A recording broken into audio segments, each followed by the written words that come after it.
जज साहब अपनी ही माँ को वृद्धाश्रम छोड़ आए।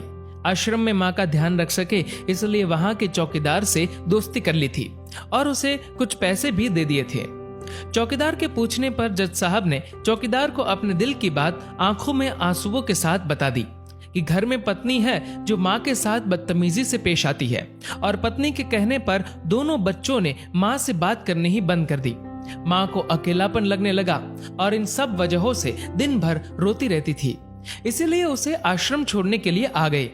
तो चौकीदार ने कहा, जज साहब आपके सामने सारे सबूत थे कि कौन सही और कौन गलत है, लेकिन अपनी ही माँ के साथ न्याय नहीं कर पाए तो औरों के साथ क्या न्याय करते होंगे आप।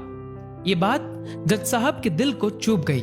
चौकीदार की इतनी सी बात का इतना असर हुआ कि 2 रात नींद नहीं आई, 2 दिन से खाना नहीं खाया और कोर्ट भी नहीं गए। ऐसा लग रहा था जैसे एक चौकीदार ने जज साहब की दुनिया हिला दी हो। तीसरे दिन जज साहब अपने रूम से बाहर आए। पत्नी और बच्चे खाना लेकर इसी इंतजार में खड़े थे कि जज साहब कब खाना खाएंगे। अभी जज साहब ने एक कागज पत्नी को और 2 अलग अलग कागज अपने बच्चों के हाथ में थमा दिए। कागज की एक लाइन पढ़ी तो पत्नी के हाथों में से थाली गिर गई। उस पर लिखा था कि मैं तुम्हें तलाक दे रहा हूं, और बच्चों से कहा, आज से मेरी सारी प्रॉपर्टी आप दोनों की, मुझे कुछ नहीं चाहिए। बच्चों ने उन्हें जबरदस्ती कुर्सी पर बिठाया।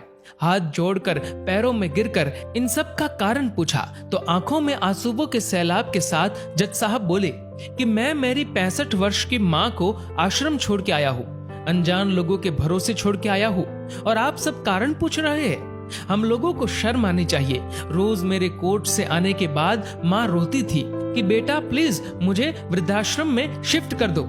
आप में से किसी ने भी माँ से सीधे मुंह बात नहीं की और ये भी भूल गए कि जिस जज को आज पूरा शहर सलाम करता है, उसी जज को बनाने में उस माँ का कितना बड़ा रोल है।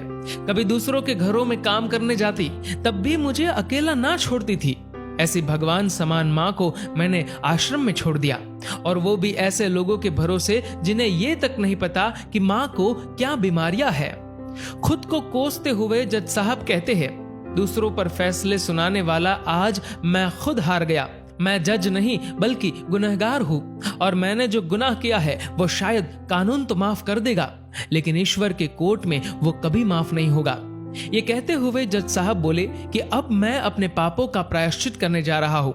मैंने अपना सब कुछ आप लोगों को सौंप दिया है और अब अपनी माँ के साथ आश्रम में रहूंगा और उनकी सेवा करूंगा। पत्नी से जज साहब ने कहा कि याद रखना, आज तुमने उस माँ को आश्रम भिजवाया, तुम भी एक माँ हो, कल तुम्हें भी कोई आश्रम भेजेगी, तब तुम्हें मेरे इन शब्दों का अर्थ सही मायने में समझ आएगा। ये बोलकर जज साहब आश्रम के लिए चल दिए। आधी रात को चौकीदार भी जज साहब को देखकर चौंक गया। आश्रम के अंदर दाखिल हुए तो देखा माँ सो रही थी। करीब जाकर देखा तो पूरे परिवार की तस्वीर से लिपटकर रोते हुए माँ सो गई थी। आश्रम का प्रशासन भी जाग गया, क्योंकि पीछे पीछे पत्नी और बच्चे भी आ गए थे।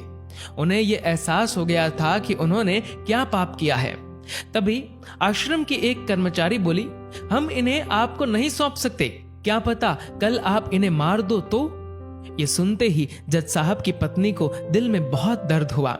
वो बोल उठी कि मैडम जी, शायद हमारे हाथों बहुत बड़ा पाप हुआ है, मानते हैं, लेकिन अब हम इन्हें मारने नहीं, इन्हें एक नया जीवन देने आए हैं। आश्रम के सभी बुजुर्गों की आंखों में आंसू थे। सब के सब रो पड़े। खुशी के आंसुओं के साथ माँ को घर ले आए। लेकिन वही आश्रम में अनेक आंखें ऐसी थी जो किसी ना किसी का इंतजार कर रही थी। माँ, तेरा कर्ज मुझसे अदा क्या होगा, तू अगर नाराज है तो खुश मुझसे खुदा क्या होगा। दोस्तों, इस कहानी को लेकर आपकी क्या राय है, नीचे कमेंट करके जरूर बताएगा।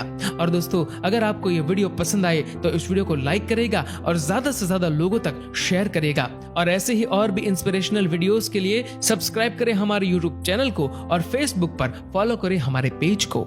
धन्यवाद।